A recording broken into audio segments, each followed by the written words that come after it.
오늘은 그 지난 에쿠스 사용기 리뷰 때 언급해드렸던 저희가 1년간 에쿠스 리무진을 데일리로 그리고 주말에도 사용을 하면서 약 한 7,000km 정도 사용을 했거든요. 그러면서 어느 정도 비용이 발생을 했는지, 어느 정도 유지비가 들고 어느 정도 정비 비용이 발생을 했는지에 대한 리뷰를 한번 해보려고 합니다. 그러니까 오래된 국산 대형차가 유지하는데 이 정도 비용이 든다라는 내용이라고 생각해 주시면 될 것 같습니다. 뭐 오래됐다고 하면 보통 뭐 2000년대 중반에서 2010년도 정도까지의 차량을 말씀을 드리게 될 것 같은데요. 이거에 해당되는 차량은 뭐 오피러스라든지 뭐 구형 에쿠스, 신형 에쿠스도 비슷하려나요? 근데 이제 신형 에쿠스는 후륜 기반으로 바뀌어서 비용이 조금 더 들 것 같고요.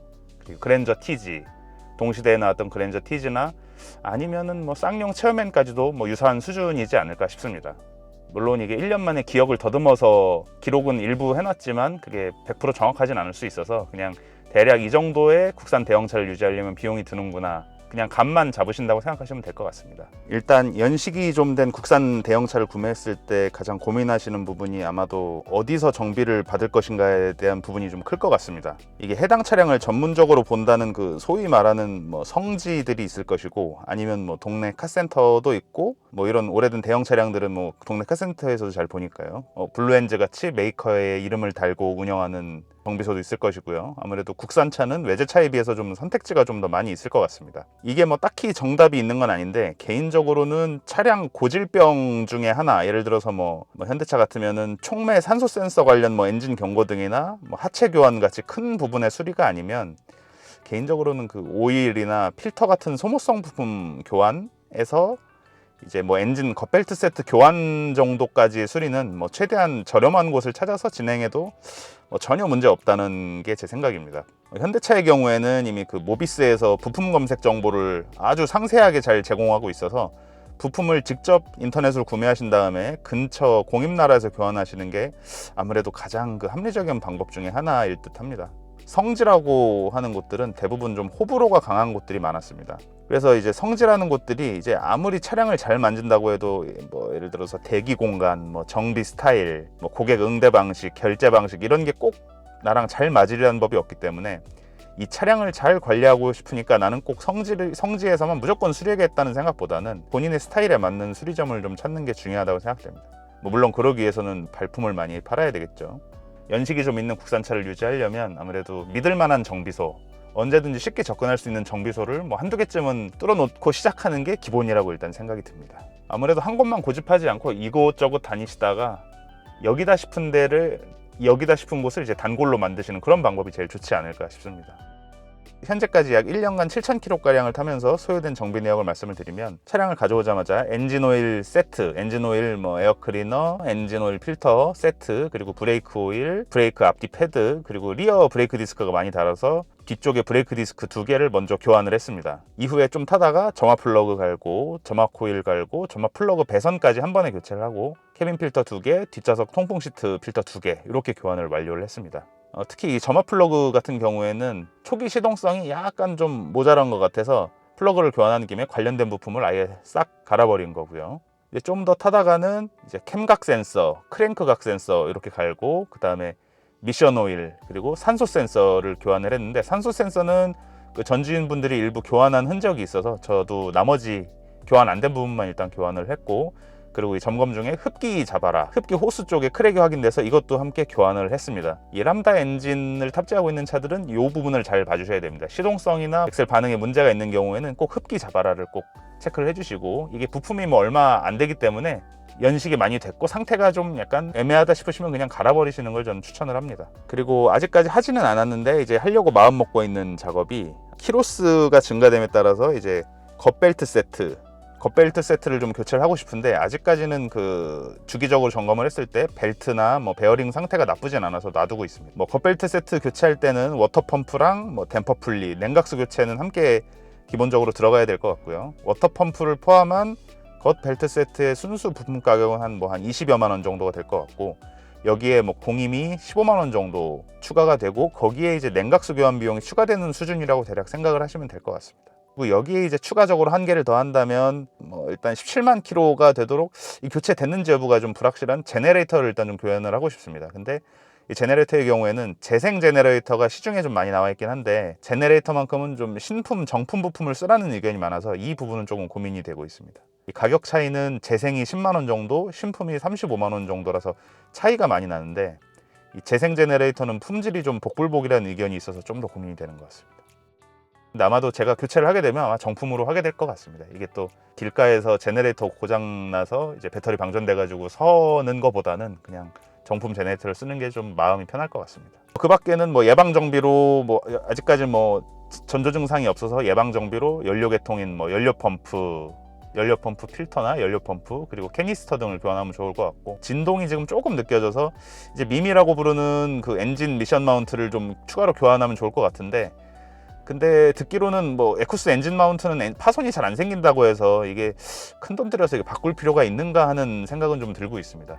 이게 엔진 마운트 부분은 좀 가격이 좀 제법 나가더라고요. 좀 수십만 원 정도 소요가 돼서 이 부분은 좀 고민을 하고 있습니다. 일단 이 정도를 작업을 하게 되면 엔진 컨디션은 이 정도로 어느 정도 끌어올려졌다고 생각이 되고, 이제 하체 쪽 관련돼서 말씀을 드리면, 근데 제가 이 차량 에쿠스 리무진을 가져왔을 때는 이미 앞쪽 하체는 어느 정도 수리가 된 상태, 그리고 제가 가져와서 최근에 그 회사 근처에 블루엔즈에서 점검했을 때 등속 조인트 손상이 발견되어서 이 부분은 저희가 교체를 진행을 하였거든요. 앞쪽 하체는 제법 상태가 좋습니다. 이제 문제는 지난 에쿠스 리무진 사용기 영상에서도 좀 말씀을 드렸는데, 구형 에쿠스는 뭐 오피러스도 포함이지만 반드시 좀 뒤쪽 하체를 확인을 해보셔야 된다는 점입니다. 제 에쿠스 리무진은 저 리프트를 띄웠을 때 상태가 나쁘지 않아서 이제 교환하진 않았는데, 리어 트레일링암이 부식돼서 파손되진 않았는지 반드시 확인을 하셔야 됩니다. 아무튼 여기까지 해서 1년 동안 유지하면서 데일리로 타고 출퇴근도 하고 뭐 장거리도 가고 여행도 가고 하면서 이렇게 운영하면서 총 수리 비용은 약 한 250만 원 정도 들었던 것 같습니다. 대신에 여기에 근데 만약에 여기에다 이제 미션 뭐 고장 증상이 보인다거나 람다 엔진 특유의 엔진 오일 누유 아니면 또 타이어 교체 같은 게 추가되면 여기서 한 150에서 200 정도는 추가적으로 들 거라고 고려를 하셔야 될 것 같습니다. 일단 제 경우에는 기본적으로 최초에 차량을 구입할 때 전주인분들께서 이제 차량에 대한 수리를 아끼지 않은 상태의 차량을 구입했고, 또 이제 특히 내부의 그 시트 커스텀이 과하지 않게 완료된 차량이었기 때문에 좀 많은 비용을 좀 절약을 할 수 있었습니다. 다만 이제 당연하게도 이런 차량들은 평균 시세보다 다소 높은 가격을 주고 사올 수밖에 없다는 점은 항상 생각을 하셔야 될 것 같습니다. 저도 이 차량을 가져올 때 시세보다는 좀 상당히 높은 가격으로 가져왔는데 사실은 이 부분에 대해서는 대만족을 하고 있습니다. 좋은 선택이라고 생각을 하고 있습니다. 이게 좀 주제를 조금 벗어나서 중고차를 구입할 때, 이제 특히 대형차를 구입할 때 항상 제가 지인분들께는 두 가지로 말씀을 드리는데, 첫 번째는 뭐 무조건 내장재를 봐야 된다고 말씀을 드리거든요. 그러니까 무조건 내장재가 깔끔한 차를 사는 게 이제 돈을 버는 길이라고 제가 말씀을 드립니다. 이게 내장재는 외관보다도 원복에 드는 비용이 좀 매우 높고, 또 이제 내장이 잘 관리된 차는 당연히 차를 아껴서 탔다는 증거도 되기 때문에 그렇습니다. 또 두 번째로는 가져오셔서 차량을 전체적으로 수리하는 것도 좋은데, 그래도 어느 정도 최소한의 엔진과 미션 상태는 좀 보장이 된 차로 구입하시라는 점을 좀 말씀을 드립니다. 제가 가져온 에쿠스 리무진도 미션이 이미 수리가 되어 있었고, 그 다음에 이제 람다 엔진 고질병인 로코암 커버 뉴도 거의 없는 상태에서 가져왔기 때문에 경정비 외에는 이제 큰 비용이 지출되는 건 좀 피할 수 있었습니다. 이게 아무리 국산차라도 대형차는 대형차인지라 이제 미션 오버홀이나 뭐 로코암 커버나 오일팬 누유 이런 게 발생을 하면 100단위 이상은 쉽게 지출이 되거든요. 그리고 또 수리가 완료될 때쯤이면 좀 차에 정을 붙이기가 어려운 악순환이 생기는 경우를 많이 봐서 이 부분은 좀 항상 유의를 하시라고 제가 지인분들께는 말씀을 드리는 편입니다. 결국은 가쿠스나 뭐 오피러스나 TG 그랜저나 뭐 지금의 중고 가격을 고려를 하면 수리비를 차값만큼 들여서 고쳐서 타는 것이 맞냐는 고민과 맞닥뜨릴 수가 없다고 생각을 하는데, 어느 정도 예산으로 어느 정도로 컨디셔너블 할 것인가에 대한 가이드라인을 차량 구입 전에 미리 설정을 해 두실 필요가 있겠다는 점입니다.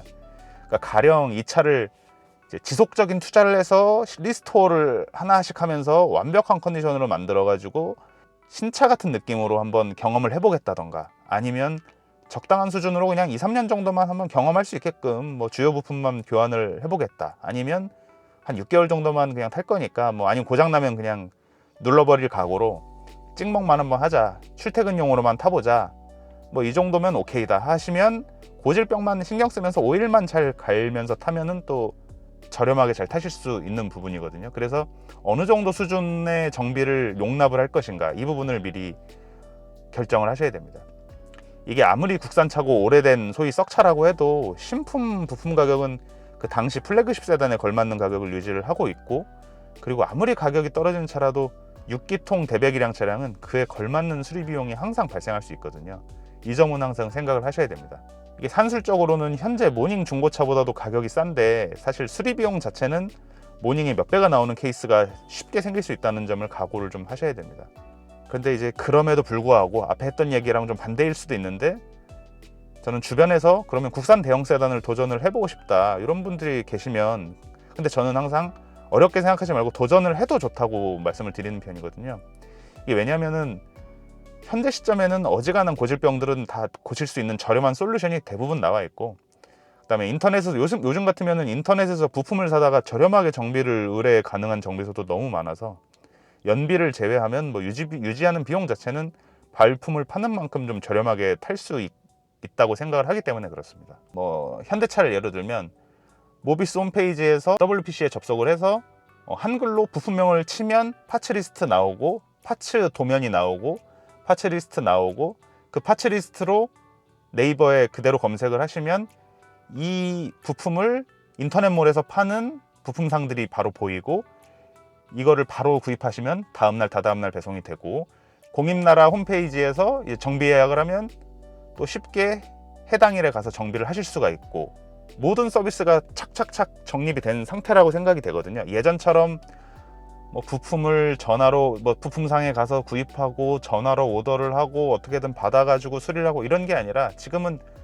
정말 쉽고 편하게 누구라도 아주 싼 가격으로 정비를 할 수 있는 여건이 생겼기 때문에, 여건이 잘 갖춰졌기 때문에 경험을 해보기 참 좋은 시절이다, 그런 생각을 좀 하고 있습니다. 어쨌든 이제 유지 비용의 제일 중요한 부분을 차지하는 연비에 대해서 한번 말씀을 드리면, 시내 주행 시에는 겨울 단거리는 약 리터당 2.5km까지도 제가 나와봤고, 그냥 평균적으로 시내 주행을 하면 리터당 뭐 4에서 5km, 너무 막히면 뭐 리터당 3에서 4km 정도가 이제 보통이었습니다. 근데 이게 2톤을 넘는 에쿠스 리무진 기준이기 때문에 좀 몸집이 좀 더 가벼운 뭐 오피러스나 뭐 티지 그랜저 같으면은 리터당 1, 2km 정도 더 좋은 수준으로 나올 거라고 생각을 하고 있습니다. 차가 크면 탄력으로 갈 수 있어서 그런지 고속도로 정속 주행 시에는 리터당 9에서 10km 정도는 충분히 좀 나오는 수준입니다.